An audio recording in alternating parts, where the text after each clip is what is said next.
Mike the Truth Jackson here with tonight's winner, Stephen Ocho Peterson. Man, fight of the night. That was one hell of a fight, man. It felt like it. You're taking on Cody Williams. Very strong, very powerful. What was your game plan going into this fight? You know, I knew he was going to be tough and explosive. Obviously, my game plan was not to get hit so much, but you know, when you get hit, you just go to instincts, and instincts took over. I was rocked probably 2 times. I just, you know, kept fighting, and game plan was just to stick and move, and then whenever it went to the ground, that's when I would take over and win. But I had to bring it to the ground.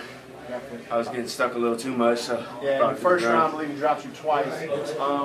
At one point, he dropped you. I believe he raised his hands as I guess he thought he knocked you out. At any point, besides being rocked, that you felt that the ref was going to stop it. No.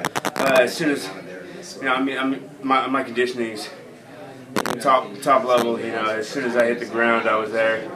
As soon as I hit the ground, I'm used to technical stand up if I get knocked down, or in this case, immediately shoot in. Right. I wasn't just gonna lay there on my back and look at him. That's how the ref stops it. Right. You know, if you hit the ground and you immediately pop back up or you immediately shoot in, the ref shouldn't stop it. You know, you're obviously in the fight still. Right. Toward the end of the fight, right as the finish came, you had the, I guess, top position, and I believe you was defending. I believe it was the Kimura that you were trying to get at one point, because it seemed like you were going for that quite a bit in the fight. Yeah.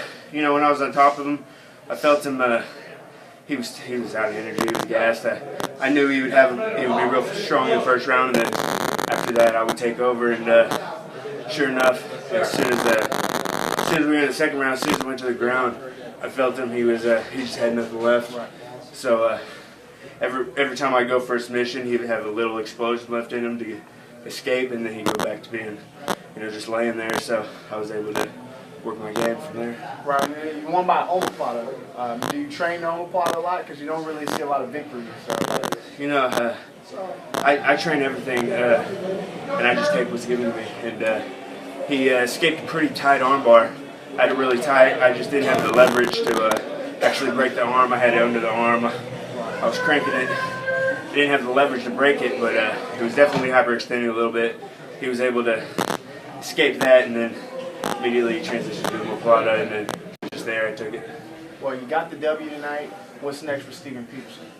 Looks like a rematch with Matt Hobart in December. I think I hyped that one up pretty well. Oh, man. And so that's one to watch for sure. There you go, woman. Congratulations on the win tonight. I appreciate it.